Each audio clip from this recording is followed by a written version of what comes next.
Welcome to Pragati education 24।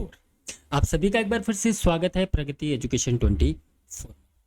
ANM और GNM जो संविदा भर्ती निकाली गई है उसी के प्रिपरेशन के बारे में हम बात कर रहे थे। पिछला वीडियो कल आप देख ही चुके हैं, कंप्यूटर से रिलेटेड हमने आपके लिए स्टार्ट किया था, जिसमें देखिए आप नर्सिंग स्टूडेंट हैं तो आपको केवल बेसिक डिटेल की जानकारी चाहिए, ठीक है। और उसी बेसिक डिटेल की जानकारी हमने कल ली थी, उसी को आगे हम कंटिन्यू करते हैं।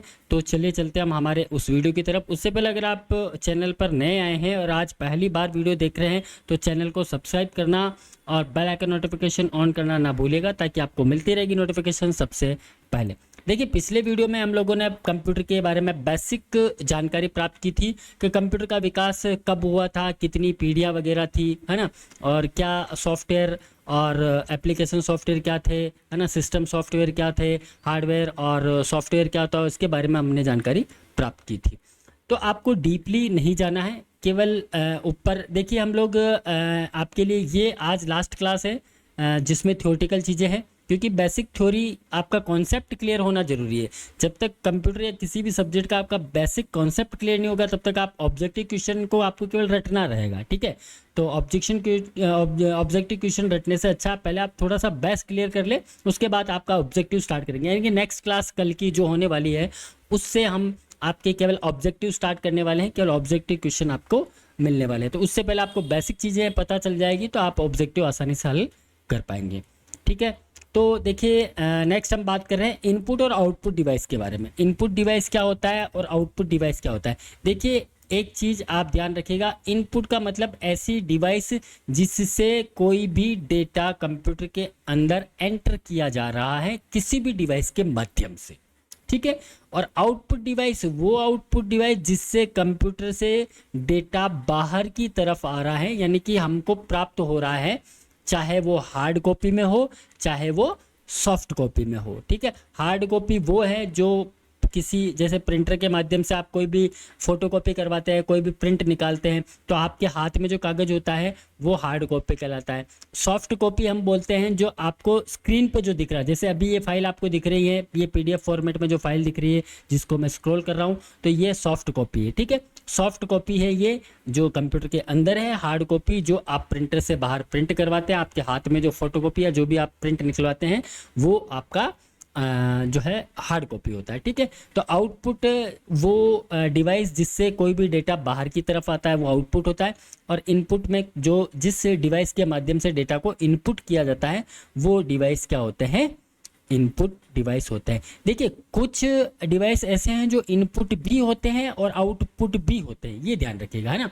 कुछ डिवाइस ऐसे हैं, आप कंफ्यूज ना होइएगा कि आप क्या हो जाएगा, है ना। तो कुछ डिवाइस ऐसे होते हैं जो इनपुट आउटपुट दोनों होते हैं, तो उसके बारे में आगे हम बात करेंगे। पहले अपन केवल यहाँ पे नाम आप देख लीजिएगा। देखिए गोला बना हुआ है और आधा गोला इधर बना हुआ है और आधा गोला इधर बना हुआ है, यानी कि ये जो डिवाइस है ये इनपुट भी है और आउटपुट भी है, दोनों काम करते हैं। तो कीबोर्ड आपका इनपुट डिवाइस होता है जिससे आप डेटा एंटर करते टाइप करते हैं। ऑप्टिकल पेन जिससे लिखा जाता है ना, ऑप्टिकल पेन होता है। जॉयस्टिक गेम खेलने के लिए काम में आता है, जॉयस्टिक डिवाइस, है ना। ऐसा पूछा जा सकता है कि जॉयस्टिक डिवाइस क्या काम में आता है या गेम खेलने के लिए कौन सी डिवाइस को उपयोग में लिया जाता है। तो जॉयस्टिक डिवाइस जो है उसको गेम खेलने के लिए उपयोग में लिया जाता है, ठीक है। स्कैनर जिससे डेटा को आपके डॉक्यूमेंट्स को स्कैन किया जाता है वो इनपुट डिवाइस है। इसी प्रकार से बार कोड रीडर होता है ना। ये आपके जो चेक्स वगैरह पे MICR कोड जो होते हैं, जो कोड होते हैं, बार कोड रीडर, यानी कि आप जैसे कभी मॉल वगैरह में कुछ परचेज करने जाते हैं तो आप जो भी कोई चीज़ें परचेज करते हैं तो एक स्कैनर के माध्यम से, हैंड हेल्ड स्कैनर बोलते हैं इसको, यानी हाथ से ये संचालित किया जाता है बार कोड रीडर, ठीक है। तो वो जो आप जो भी प्रोडक्ट खरीदते हैं उसके ऊपर एक बार कोड लिखा हुआ आता है ना।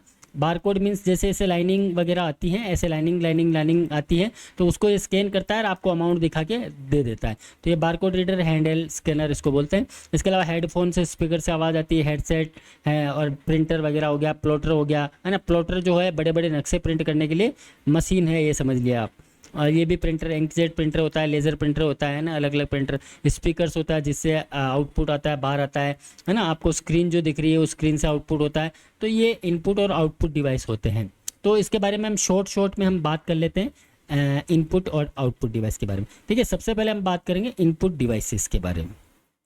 ठीक है, यहाँ से आप लिखना चाहें तो लिखना स्टार्ट कर सकते हैं कि सबसे पहले आप हेडिंग डाल लें इनपुट डिवाइसेस। ठीक है, इनपुट डिवाइसेस की हम बात करें तो इनपुट डिवाइस में सबसे पहले डिवाइस जो है उसकी हम बात करेंगे कीबोर्ड की। ठीक है, कीबोर्ड जो आपका है, कीबोर्ड आप लोगों ने सबने देखा है, जो कंप्यूटर के साथ लगा रहता है, लैपटॉप में इनबिल्ड होता है।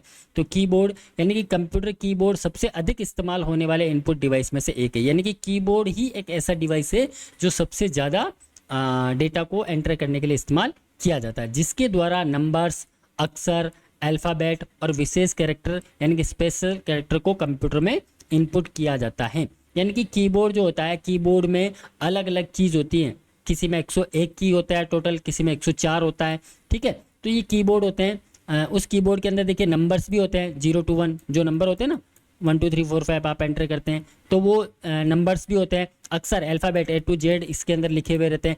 विशेष कैरेक्टर, स्पेशल कैरेक्टर में जैसे @ हैशटैग है ना, परसेंटेज और ये ब्रैकेट वाले है ना, ये सारे जो स्पेशल कैरेक्टर होते हैं।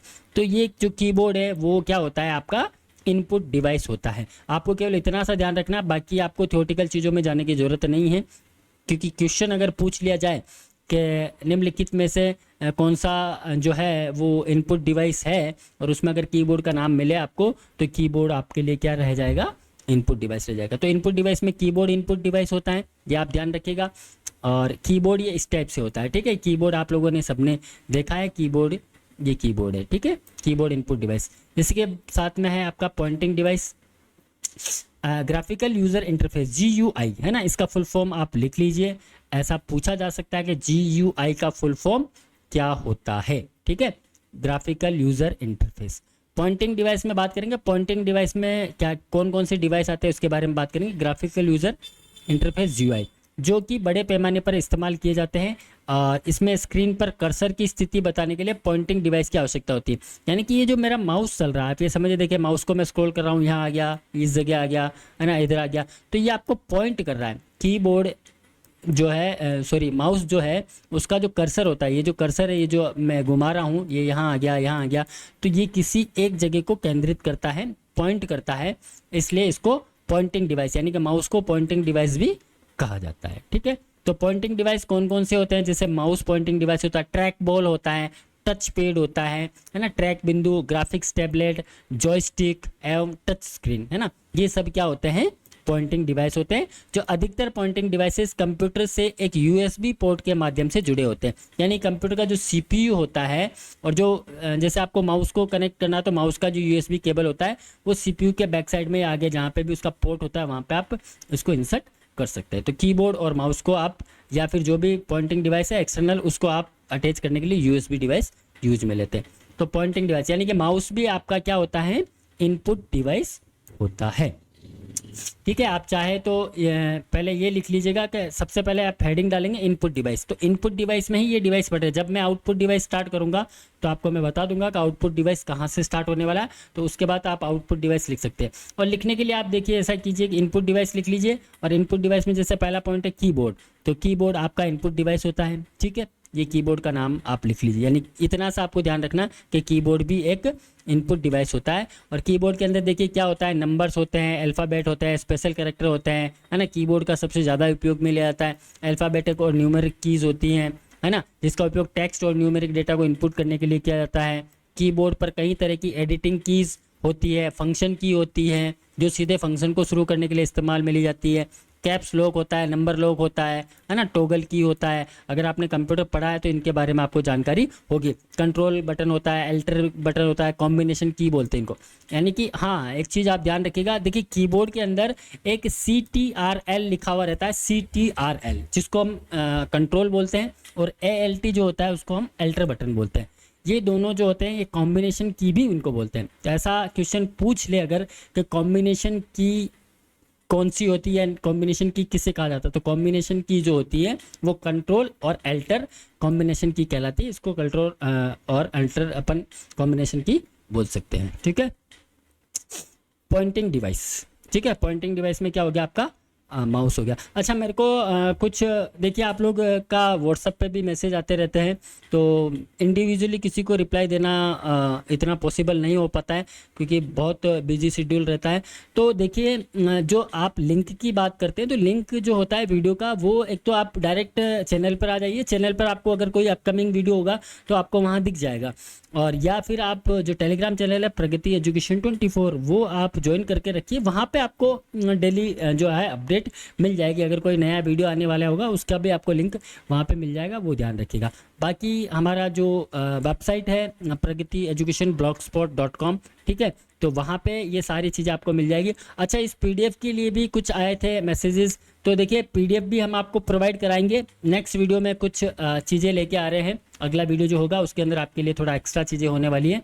तो ये सारी जो इंडिविजुअल चीज़ें, देखिए आपको जो नोट्स हैं वो आपको इंडिविजुअल नोट्स, इंडिविजुअल पीडीएफ हम आपको प्रोवाइड करवा देंगे। आप लोग प्रगति एजुकेशन 24 जो टेलीग्राम चैनल है वो ज्वाइन करके रखें, वहीं पे पोस्ट किया जाएगा क्योंकि इंडिविजुअल तो पोस्ट करना पॉसिबल नहीं होता है। तो आपको चैनल में वहाँ पे इंडिविजुअल सब्जेक्ट वाइज, यानी कि कंप्यूटर का जो है, कंप्यूटर की पूरी पीडीएफ मिल जाएगी आपको वहाँ पे। राजस्थान का जो सामान्य ज्ञान है, जनरल नॉलेज, वो मिल जाएगा। जो अपन पढ़ते रहेंगे यहाँ पे समसामयिक घटनाएं यानी करंट अफेयर्स मिल जाएगा। कंप्यूटर से संबंधित जो चीज़ें हैं वो मिल जाएगी। हेल्थ मिशन से संबंधित जो चीज़ें हैं उसका सिंगल पीडीएफ आपको वहाँ पे अवेलेबल करवा देंगे। हेल्थ सेंटर मैनेजमेंट से रिलेटेड जितने भी एमसीक्यूज़ हैं, ठीक है, लगभग हमारे पास 5000 से अबाउ एमसीक्यूज़ हैं और कुछ थ्योरेटिकल चीज़ें हैं। तो हेल्थ सेंटर मैनेजमेंट मिल जाएगा आपको, मिडवाइफरी मिल जाएगा, इसके अलावा कम्युनिटी हेल्थ नर्सिंग के बारे में आपको पीडीएफ मिल जाएगी, single PDF. Primary health nursing care की वो मिल जाएगी पीडीएफ। चाइल्ड हेल्थ नर्सिंग मिल जाएगा, हेल्थ प्रमोशन मिल जाएगा, है ना। तो ये सारी चीज़ें आपको पीडीएफ में हम प्रोवाइड करवा देंगे, तो आप इजी वे में आप इसको आप डाउनलोड कर पाएंगे, ठीक है। और डाउनलोड करने के बाद आप इसको प्रिंट करवा लें या आप एज यू विश जैसा आप मोबाइल में पढ़ना चाहें पढ़ सकते हैं, ठीक है। तो वो चीज़ें आप सारी वहाँ मिल जाएगी, लेकिन आप टेलीग्राम चैनल पर जाएं, टेलीग्राम पे प्रगति एजुकेशन 24 सर्च करें, ठीक है, प्रगति एजुकेशन 24 यहाँ मैं लिख देता हूँ।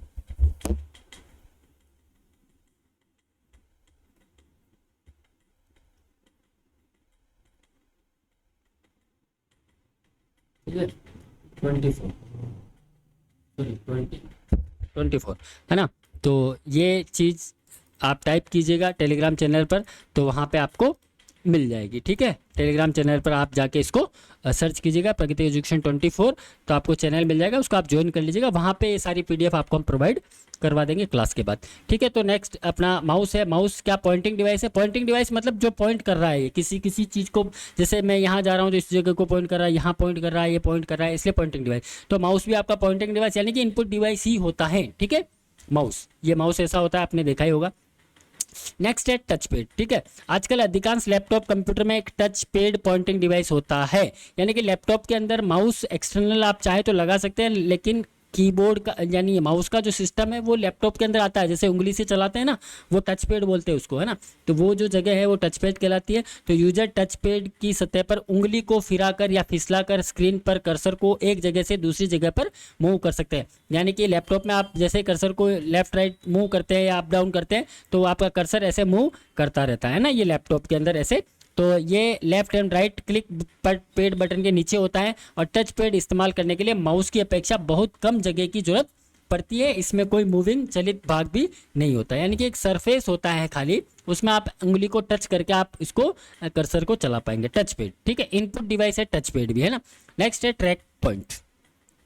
IBM थिंकपैड, जिससे प्राय टच पैड के लिए जगह नहीं होती है और अंदर प्राय एक ट्रैक पॉइंट होता है जो कि एक छोटी सी रबर प्रोजेक्शन कीबोर्ड के की के बीच में एम्बेडेड होता है। ट्रैक पॉइंट एक छोटे जॉयस्टिक की तरह काम करता है, यानी कि लैपटॉप में आप देखेंगे जो कीबोर्ड होता है उसी के बीच में एक छोटा सा ट्रैक पॉइंट होता है, एक हैंडल जैसा होता है, एक ऐसा हैंडल होता है छोटा सा ऐसा, है ना। इसको आप मूव कर सकते हैं, उसको ट्रैक पॉइंट बोलते हैं। ये आपको लैपटॉप में मिलता है, ठीक है, ट्रैक बॉल, है ना, ये यहाँ पे, ठीक है, ये दिख रहा है ना। ट्रैक बॉल भी एक माउस की तरह होता है, जिसे बॉल शीर्ष टॉप पर स्थित होती है और हम ट्रैक को रोल करने के लिए उंगलियों का उपयोग करते हैं, यानी कि उंगलियों से ये जो टच पैड दिख रहा है ना आपको, ये टच पैड इस टाइप से यहाँ पे आप उंगली मूव करते हैं इधर उधर, ऐसा लग रहा है मैंने इसके नैन पॉलिश कर दी तो इस टाइप से आप इसको मूव कर सकते हैं, ठीक है, जॉयस्टिक।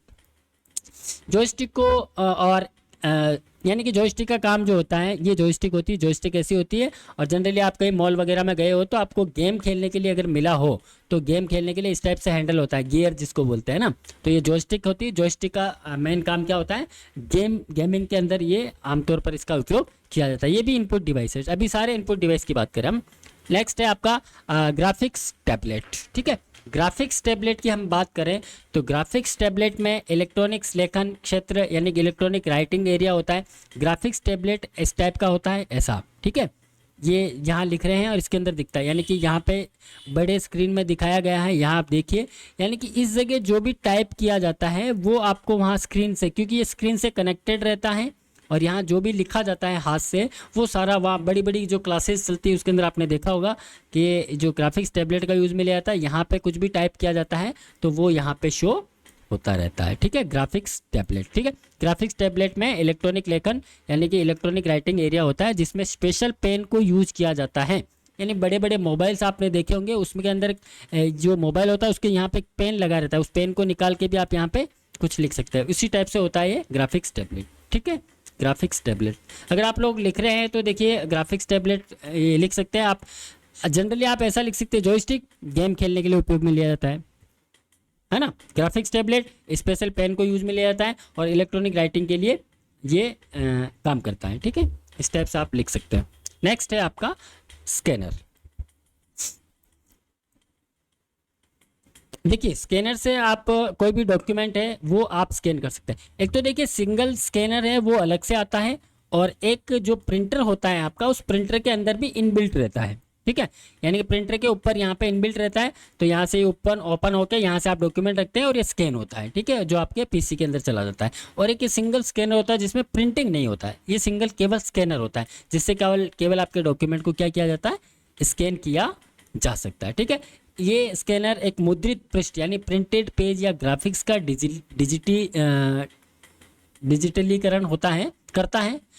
उसको छोटे छोटे पिक्सल्स वाली इमेज अलग अलग ब्राइटनेस एवं कलर के साथ परिवर्तित करके कंप्यूटर में संचारित यानी ट्रांसमिट करता है। ये लेज़र तकनीक का उपयोग करके प्रिंटेड इंफॉर्मेशन को इलेक्ट्रॉनिक फॉर्मेट में परिवर्तित करता है। और स्कैनर किसी भी तरह की इंफॉर्मेशन को स्कैन कर सकता है, जैसे हाथ से लिखा हुआ कुछ हो, टेक्स्ट हो, इमेज हो, कोई भी चित्र हो, प्रिंटेड पेज आदि। एक बार स्कैन होने के बाद स्कैन्ड इंफॉर्मेशन को कंप्यूटर में स्टोर किया जा सकता है या फिर से प्रिंट किया जा सकता है। कोई भी डॉक्यूमेंट आप स्कैन कर सकते हैं स्कैनर में डाल के। इसके बाद वो जो आपका डॉक्यूमेंट है वो कंप्यूटर में चला जाएगा और उसके बाद वो आपका सुरक्षित हो जाता है कंप्यूटर के अंदर। उसको आप फिर कभी भी जो है प्रिंट कर सकते हैं। ठीक है, स्कैनर का काम क्या होता है, कोई भी डेटा को, कोई भी डॉक्यूमेंट्स है, कोई भी पेज है, कोई भी इमेज है या कुछ भी है आपके पास, उसको आप स्कैन करके आपके पीसी में लेना चाह रहे हैं तो स्कैनर उसका काम करने वाला है। ठीक है, स्कैनर भी इनपुट डिवाइस होता है। स्कैनर इनपुट डिवाइस है। ठीक है, स्कैनर क्या है, इनपुट डिवाइस है जो आपके डॉक्यूमेंट को स्कैन करता है।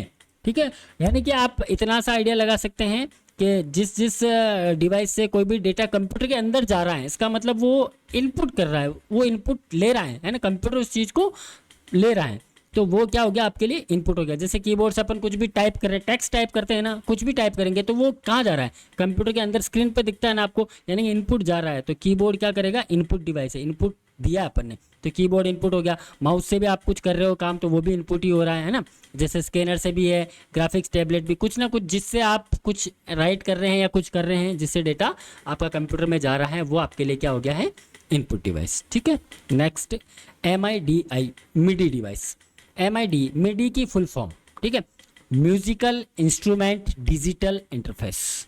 ठीक है, MIDI ये क्या होता है, एक म्यूजिकल इंस्ट्रूमेंट डिजिटल इंटरफेस प्रणाली है जो इलेक्ट्रॉनिक संगीत या वाद्य यंत्र के बीच सूचना प्रसारित करने के लिए डिज़ाइन किया गया है और इसके द्वारा मिडी कीबोर्ड को कंप्यूटर से जोड़ा जा सकता है। यानी कि मिडी कीबोर्ड आता है जिसको आप मिडी कीबोर्ड आता है जिसको आप कंप्यूटर से डायरेक्टली जोड़ सकते हैं। ये कलाकार कंप्यूटर सिस्टम द्वारा कैप्चर किए गए संगीत जो कि एक समय क्रम में संगीतबद्ध किया गया है को प्ले कर सकता है। यानी कि मिडी डिवाइस जो आती है जैसे कभी आप कोई ऐसे प्रोग्राम में गए हो है ना, जहाँ पे प्रोग्राम्स होते हैं, बड़े बड़े प्रोग्राम, वहाँ पे बड़े बड़े कीबोर्ड लगे हुए रहते हैं, है ना, जिस पे वो बजाते हैं तो उसका इंस्ट्रूमेंटेशन जो डिवाइस है, म्यूजिक निकलता है ना, वो मिडी डिवाइस है, उसको कंप्यूटर से आप कनेक्ट कर सकते हैं, यानी कि उससे भी इनपुट ही हो रहा है एक टाइप से, है ना। तो वो भी आपके लिए क्या हो गया, MIDI भी मिडी क्या हो गया, इनपुट डिवाइस आपके लिए हो गया। नेक्स्ट है आपका magnetic ink character recognition, MICR, ये इंपॉर्टेंट है, MICR, ठीक है। इसकी फुल फॉर्म की अगर हम बात करें MICR की, तो magnetic ink character recognition code, MICR, ठीक है, magnetic ink character reader, MICR code क्या काम करता है, यह एक कैरेक्टर पहचानने की तकनीक है जो मुख्य रूप से बैंकिंग उद्योग द्वारा प्रोसेसिंग को कम करने तथा चेक और अन्य दस्तावेजों की क्लियरिंग के काम आता है।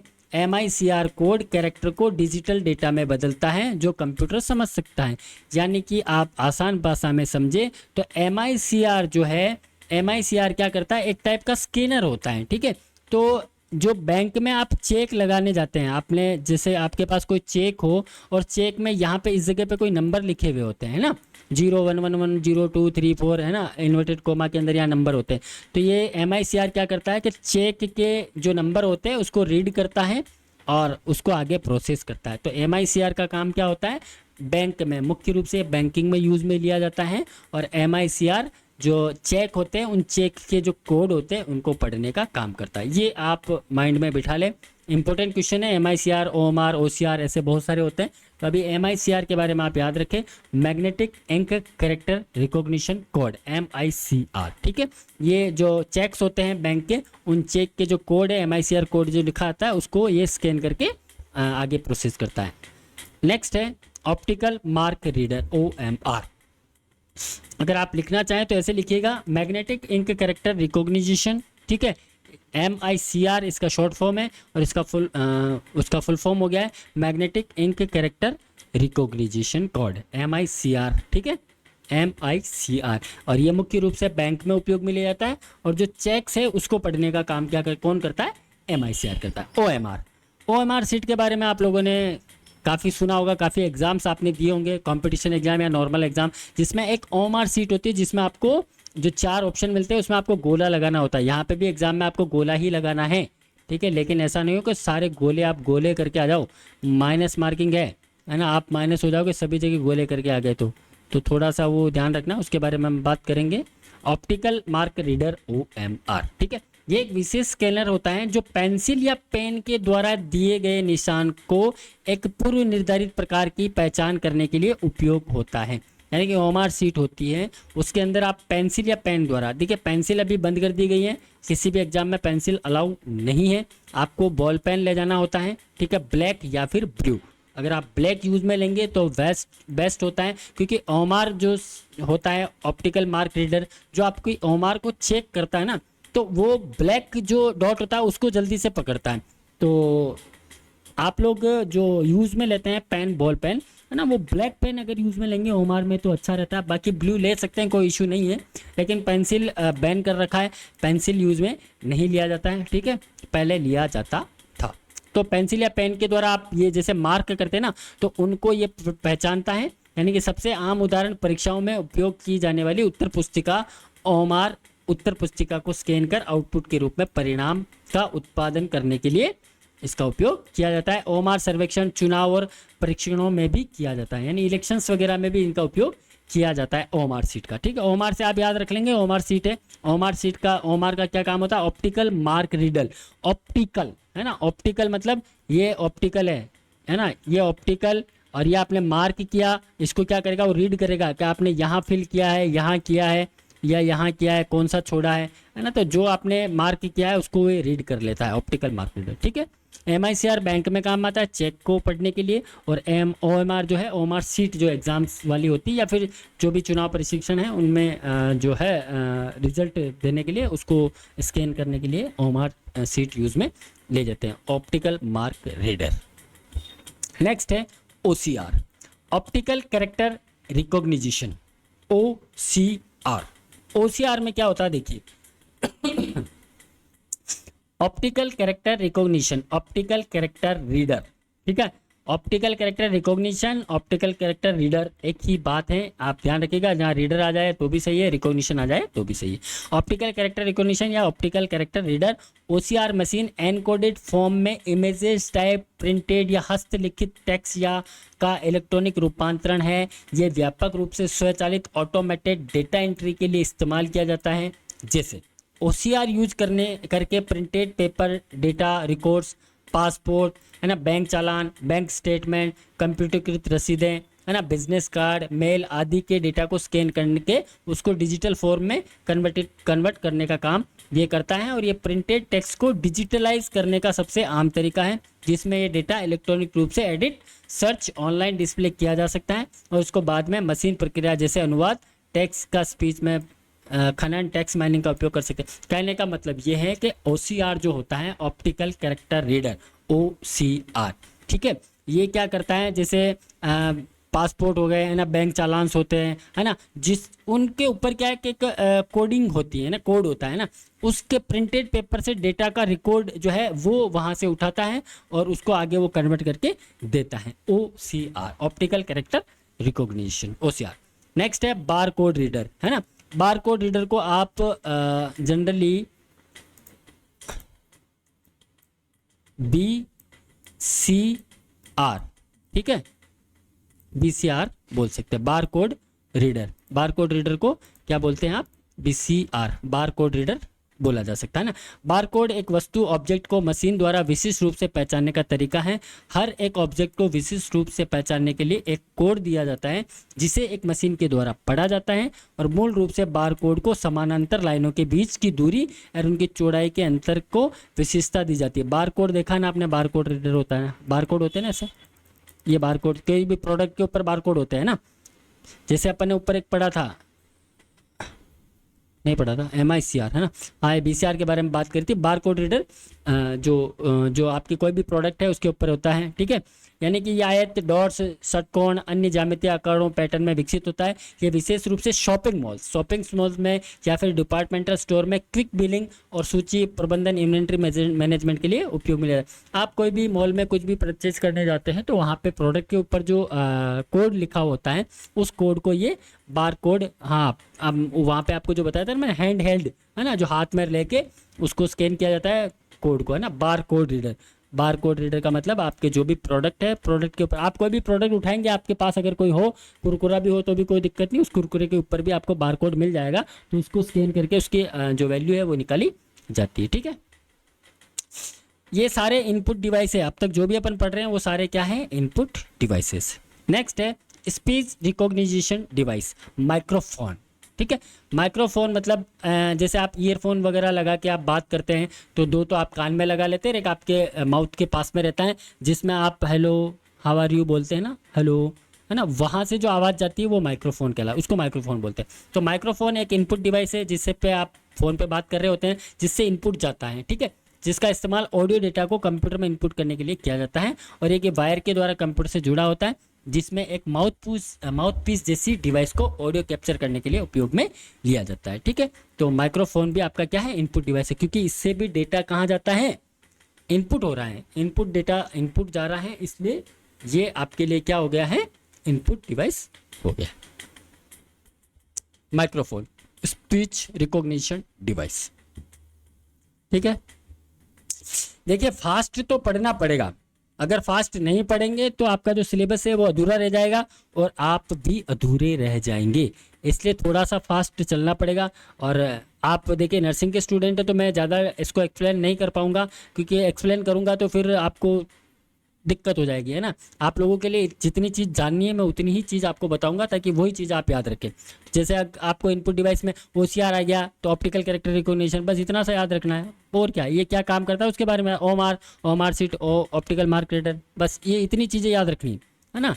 BCR बार कोड रीडर, इसीलिए आपको इतनी ही चीज़ें मिलेगी। वेबकैम कैमरा, है ना, कैमरा जो होता है ये कंप्यूटर से जुड़ा हुआ डिजिटल कैमरा होता है, कंप्यूटर के माध्यम से कंप्यूटर नेटवर्क में इमेज वीडियो को कैप्चर करके कंप्यूटर फीड में काम, यानी कि कोई भी अगर आपको वीडियो बनाना हो तो ऑलरेडी आप कंप्यूटर के साथ इसको अटैच कर सकते हैं और लैपटॉप में ऑलरेडी वेब कैमरा आता है, ये भी इनपुट डिवाइस है, क्योंकि कैमरे से आप कोई वीडियो बनाते हैं तो कहाँ जाता है, इनपुट ही हो रहा है ना, कोई न कोई चीज़ बन रही है तो वो इनपुट हुआ है आपके लिए, है ना, तो वो इनपुट रहेगा ना, वेब कैमरा डिजिटल रूप में परिवर्तित करता है जिससे डेटा को स्टोर किया जाता है, ठीक है, हाँ वेब कैमरा। नेक्स्ट है आपका आउटपुट डिवाइस, यानी अब तक जो अपन पढ़ रहे थे वो सारे इनपुट डिवाइस थे। इनपुट डिवाइस के बारे में हम लोगों ने बात कर ली है कि कौन कौन से इनपुट डिवाइस होते हैं। अब अपन बात करने वाले हैं आउटपुट डिवाइस के बारे में, ठीक है, आउटपुट डिवाइस कौन कौन से होते हैं। अब आउटपुट इनपुट डिवाइस तो वो हो गए जिस डिवाइस से आप कोई भी डेटा इनपुट करते हैं, वो आपके लिए इनपुट डिवाइस है, ठीक है। नेक्स्ट है अब आपके आउटपुट डिवाइस, यानी कि ऐसा डिवाइस जिससे डेटा को डेस्कटॉप पर देखा जा सकता है या फिर हार्ड कॉपी के रूप में आपके सामने आ जाता है, वो आउटपुट डिवाइस कहलाता है, ठीक है। तो आउटपुट डिवाइस में अब आपका है मॉनिटर, ठीक है। सबसे पहले है मॉनिटर, इसको हम मॉनिटर बोलते हैं, ठीक है। सीआरटी मॉनिटर है, पहले ऐसे चलते थे, अभी एलईडी एलसीडी आ गया है, ये मॉनिटर है, ठीक है।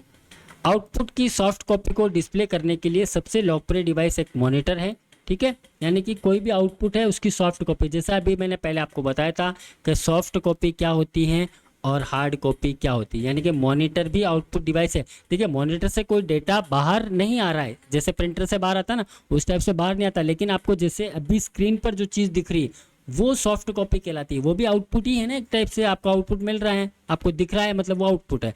तो जो आपको दिख रहा है वो आपके लिए क्या है, सॉफ्ट कॉपी है, ठीक है। और अगर प्रिंटर से कोई चीज़ आपने प्रिंट कर ली है तो वो आपके लिए क्या है, हार्ड कॉपी है, ठीक है। तो मॉनिटर आपके लिए क्या हो गया है, आउटपुट डिवाइस है, ठीक है। और मॉनिटर में आप सॉफ्ट कॉपी डिस्प्ले कर सकते हैं। अब देखिए मॉनिटर के अलग अलग टाइप दे रखे हैं, इसमें हम नहीं जाएंगे, ये आपके लिए थोड़ा गहरा कुआं हो जाएगा, उसको नहीं पढ़ना है। हम केवल यही बात करेंगे कि मॉनिटर में देखिए सीआरटी मॉनिटर होते हैं ना, cathode ray tube, flat panel monitor होते हैं, ऐसे भी आते हैं, है ना, फ्लैट पैनल मॉनिटर, ये आपको नहीं पढ़ना है, इसको आप छोड़ दीजिए, है ना। बस आप ये ध्यान रखिएगा मॉनिटर आपके लिए क्या होता है, आउटपुट डिवाइस होता है मॉनिटर, जो सॉफ्ट कॉपी प्रिंट करता है, ठीक है। नेक्स्ट प्रिंटर, ठीक है। प्रिंटर, ये प्रिंटर होता है, आप लोगों ने सभी ने देखा है प्रिंटर, ठीक है। प्रिंटर क्या करता है, प्रिंटर इंफॉर्मेशन को स्थायी या पठनीय रूप में परमानेंट रीडेबल फॉर्मेट में आपको परमानेंट रीडेबल फॉर्मेट में आपको ये प्रिंट करिए, यानी आपने कोई भी डेटा प्रिंट करने के लिए आपने इसको कमांड दिया प्रिंटर को, ठीक है।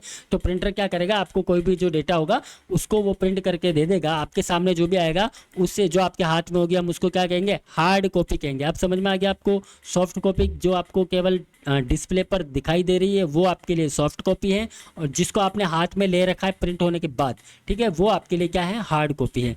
आमतौर पर आउटपुट एक कागज पर छपा प्रिंट होता है और प्रिंटर आउटपुट की गुणवत्ता है क्वालिटी की DPI डॉट्स प्रति इंच में मापी जाती है। अच्छा ठीक है, देखिए प्रिंटर से प्रिंट कर रहे हैं वो डेटा तो आपके लिए हार्ड कॉपी हो गया है, लेकिन ऐसा पूछा जा सकता है कि प्रिंटर जो प्रिंट करता है उसकी क्वालिटी को किस में मापा जाता है, ठीक है। तो प्रिंटर आउटपुट की गुणवत्ता क्वालिटी हेतु यहाँ पे मैं इसको थोड़ा हाईलाइट कर देता हूँ ताकि आपको वो हो जाएगा, ये रहा, प्रिंटर आउटपुट की गुणवत्ता क्वालिटी DPI डॉट्स प्रति इंच में मापी जाती है। ऐसा पूछा जा सकता है कि प्रिंटर जो भी यानी आउटपुट की जो क्वालिटी चेक करने के लिए जो DPI होती है, यानी कि कभी कभी ऐसा होता है ना, आपने देखा जो प्रिंट करते हो कभी धुंधला प्रिंट होता है, कभी अच्छा प्रिंट होता है, कभी बहुत अच्छा, वो क्वालिटी होती है ना, तो उस क्वालिटी को किस में मापा जाता है, DPI, है ना, डॉट्स प्रति इंच, डॉट पर इंच में उसको मापा जाता है DPI में, ठीक है। प्रिंटर आमतौर पर देखिए दो प्रकार के होते हैं, इम्पैक्ट प्रिंटर और नॉन इम्पैक्ट प्रिंटर। प्रिंटर को मुख्य रूप से दो प्रकार में बांट सकते हैं, इम्पैक्ट और नॉन इम्पैक्ट, ठीक है। इसके बारे में भी हम नहीं पढ़ने वाले क्योंकि आपको इसकी जानकारी की जरूरत नहीं पड़ने वाली, केवल आपको प्रिंटर के बारे में पता होना चाहिए कि प्रिंटर आउटपुट डिवाइस है और प्रिंटर दो प्रकार के होते हैं, इम्पैक्ट और नॉन इम्पैक्ट। इसकी अगर मैं जनरल छोटी सी चीज़ आपको बताऊं तो देखिए इम्पैक्ट ऐसे प्रिंटर जो आवाज़ करने वाले प्रिंटर होते हैं, नॉन इम्पैक्ट ऐसे प्रिंटर जो आवाज़ नहीं करते हैं, ठीक है। ऐसे प्रिंटर जो कुछ भी प्रिंट जिससे निकाला जाता है उस टाइम क्या करते हैं, वो आवाज़ करते हैं। जैसे बड़ी बड़ी फैक्ट्रीज वगैरह आपने देखी होगी तो वहाँ पे जैसे कपड़ा प्रिंटिंग होता है तो वो भी प्रिंटर से ही होता है ना, कपड़ा प्रिंट हो रहा है, कुछ भी हो रहा है तो बड़ी बड़ी मशीनें जो चल रही होती हैं, ठीक है, तो वो इम्पैक्ट और नॉन इम्पैक्ट ही हो गया। जो आवाज़ करने वाले इम्पैक्ट और बिना आवाज़ करने वाले नॉन इम्पैक्ट प्रिंटर, ठीक है। और इम्पैक्ट प्रिंटर में कैरेक्टर प्रिंटर होता है, लाइन प्रिंटर होते हैं जो एक लाइन को प्रिंट करता है एक साथ कैरेक्टर, ये नहीं पढ़ना है अपन को, ठीक है। नॉन इम्पैक्ट प्रिंटर में इंकजेट प्रिंटर, ठीक है, इंकजेट है ना, और लेज़र प्रिंटर, ये दो चीज़ों के बारे में बस पता होना चाहिए, इंकजेट और लेज़र, ठीक है। इंकजेट जो प्रिंटर होता है, इंकजेट प्रिंटर वो कलर प्रिंट करता है, ये समझिएगा आप।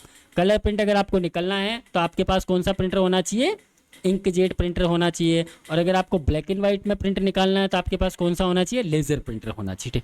और अधिकतर सबसे ज़्यादा यूज़ में लिया जाता है लेज़र प्रिंटर को उपयोग में लिया जाता है, लेज़र प्रिंटर और इंकजेट। इंक मतलब शाई, ठीक है, ये आप ध्यान रखिएगा, है ना। लेज़र प्रिंटर में सूखी स्याही डाली जाती है, इसमें भी स्याही होती है लेकिन इसमें लिक्विड इंक होती है इंकजेट के अंदर, ठीक है। ये कलर प्रिंट करने में ये काम में आता है। और लेज़र प्रिंटर आपका जो है ब्लैक एंड वाइट प्रिंटिंग के लिए इंक लेज़र प्रिंटर को उपयोग में लिया जाता है, ठीक है। और थर्मल प्रिंटर, ये भी प्रिंटर ही होता है। प्लॉटर, है ना, इसके बारे में पूछा जा सकता है। ये भी प्लॉटर भी एक प्रिंटर का प्रकार ही होता है, लेकिन ये क्या करता है, प्लॉटर बहुत बड़ा प्रिंटर होता है। जो प्लॉटर का उपयोग जो इंजीनियर्स लोग होते हैं वो प्लॉटर का उपयोग लेते हैं। इसमें जैसे बिल्डिंग के बड़े प्लान हो गए, सर्किट डायग्राम हो गए, इनको प्रिंट करने के लिए जो है प्लॉटर का उपयोग में लिया जाता है, ठीक है। नेक्स्ट है स्पीकर, जिससे आपके आवाज़ बाहर आती है, वो आपके इसके लिए क्या हो गया है, स्पीकर हो गया, ठीक है। स्पीकर मल्टीमीडिया कंप्यूटर का एक हिस्सा होता है। मल्टीमीडिया है, स्पीकर से आप कोई भी साउंड सुन रहे हैं, जैसे सॉन्ग सुन रहे हैं, वीडियो देख रहे हैं, तो उससे कोई भी साउंड जो है बाहर आ रहा है, इसलिए वो आपके लिए क्या है, आउटपुट डिवाइस है। स्पीकर आपका है। मल्टीमीडिया प्रोजेक्टर, ठीक है, बहुत ज़्यादा लोग बैठे हैं, जैसे आप मूवीज़ वगैरह देखने जाते हैं तो वहाँ प्रोजेक्टर लगा रहता है ना, मल्टीमीडिया प्रोजेक्टर, तो वो भी क्या है, आपके लिए आउटपुट डिवाइस है, ठीक है। ये हो गया आपके इनपुट और आउटपुट डिवाइस दोनों फिनिश। लेकिन देखिए मैंने आपको कहा था कुछ इनपुट भी होते हैं, कुछ आउटपुट डिवाइस भी होते हैं ना। जैसे कुछ पेरिफेरल डिवाइस में इनपुट और आउटपुट डिवाइस दोनों के रूप में सम्मिलित किया जाता है। कुछ डिवाइस ऐसे होते हैं जो इनपुट का भी काम करते हैं और आउटपुट का भी काम करते हैं। जैसे फैक्स मशीन आपने देखी होगी, जिससे फैक्स में आप फैक्स भी भेज सकते हैं, फैक्स रिसीव भी करते हैं, ठीक है। तो ये फैक्स मशीन भी आपका इनपुट आउटपुट दोनों, ये थोड़ा सा आपको ध्यान रखना रहेगा कि इनपुट आउटपुट डिवाइस दोनों कौन से होते हैं ना। Fax machine input output device दोनों होती है, ध्यान रखिएगा ना। और मल्टीफंक्शन उपकरण MFD, ये भी आपका क्या होता है, इनपुट आउटपुट डिवाइस दोनों होता है, ठीक है। मॉडेम, ठीक है, ये इंटरनेट को जो सिग्नल्स होते हैं उनको आदान प्रदान करने के लिए काम में लिया जाता है। ये भी आपका इनपुट और आउटपुट डिवाइस होता है, ठीक है। तो ये आपके जो इनपुट आउटपुट डिवाइस हो चुके हैं। इसके बाद देखिए कंप्यूटर मेमोरी है, इसके बारे में आपको जानकारी की आवश्यकता नहीं है, केवल आप इसमें से रैम और रोम के बारे में ध्यान रखें। रैम और रोम क्या होता है वो मैं आगे बता देता हूँ आपको। प्राइमरी मेमोरी, मेन मेमोरी, इतना आपको डीपली नहीं ले जाने वाले हैं वो। रैंडम एक्सेस मेमोरी रैम, ठीक है। कंप्यूटर के पढ़ने और लिखने की मेमोरी जो होती है रैम होती है ना, रैंडम एक्सेस मेमोरी, है ना, इसके बारे में बात करेंगे। रैंडम एक्सेस मेमोरी जो होती है वो क्या होती है, एक टेम्पोररी मेमोरी होती है random access memory. Random access memory RAM और एक होता है आपके लिए रोम, ये दोनों पढ़ लेते हैं, इसके बाद क्लास नेक्स्ट डे करेंगे। रीड ओनली मेमोरी रैम और रोम, ठीक है। रैम और रोम क्या होता है, जैसे अभी आप कंप्यूटर में कोई आपने कुछ कार्य कर रहे हैं, कुछ भी काम कर रहे हैं और काम करते करते हुए अचानक से लाइट चली जाती है, जैसे लाइट ऑफ हो गई या कंप्यूटर किसी कारणवश बंद हो गया है, तो जो आपने डेटा लिखा है वो ऑटोमेटिकली क्या हो जाएगा, डिलीट हो जाएगा, आपको वापस नहीं मिलने वाला है, क्योंकि उस डेटा को आपने सेव नहीं किया है। अगर सेव नहीं किया है तो जब तक कोई डेटा सेव नहीं होता है तब तक वो कहाँ रहता है, रैम के अंदर रहता है। जैसे ही आपने वो डेटा लिखते हुए आपने सेव कर लिया था बीच में, तो वो कहाँ चला जाता है, रोम में चला जाता है, रीड ओनली मेमोरी के अंदर चला जाता है। तो अगर लाइट भी चली जाती है तो आपका डेटा वहाँ पे क्या रह जाता है, सेव रह जाता है। बस इतना सा आप ध्यान रखिएगा, थोड़ा फुल फॉर्म का। रीड ओनली मेमोरी रोम, ठीक है। ये नॉन वोलेटाइल मेमोरी होती है, ऐसा पूछा जा सकता है, वोलेटाइल और नॉन वोलेटाइल, है ना, स्थायी और अस्थायी। तो रोम क्या होता है, नॉन वोलेटाइल होता है, यानी कि स्थायी मेमोरी होती है, इसमें से डेटा डिलीट नहीं होता है। बिजली चली जाने के बाद भी या आप कंप्यूटर बंद भी कर दोगे तो भी आपका डेटा वहाँ पे सुरक्षित रहेगा। और रैम क्या होता है, वोलेटाइल होता है, ठीक है, यानी कि अस्थायी होता है। यहाँ पे जब डेटा रहता है तो वो तब तक रहता है जब तक आप इसमें काम कर रहे हैं, अगर आपने सेव कर दिया तो वो फिर रोम में आ जाता है, ठीक है, रैम और रोम, ठीक है। अब नेक्स्ट क्लास जो हमारी होगी, अब MCQs होगी, यानी कि बेसिक चीज़ें हमने 2 क्लास में कवर कर ली है। अब आपको सारे जो क्वेश्चंस मिलने वाले वो सारे ऑब्जेक्टिव टाइप मिलने वाले हैं, मल्टीपल चॉइस क्वेश्चन मिलने वाले हैं, है ना, उन्हीं को हम पढ़ने वाले हैं। और बीच में अगर कुछ थ्योरेटिकल चीज़ें आएगी तो वो हम बात कर लेंगे। बाकी ये चीज़ें आपको उसमें डाल दूंगा मैं, analogue digital computer, hybrid computer, ज़रूरत नहीं है इसकी, सुपर कंप्यूटर, मेन फ्रेम, ठीक है। तो मिलते हैं हम नेक्स्ट डे नेक्स्ट क्लास में, तब तक के लिए थैंक यू, सब्बा खैर।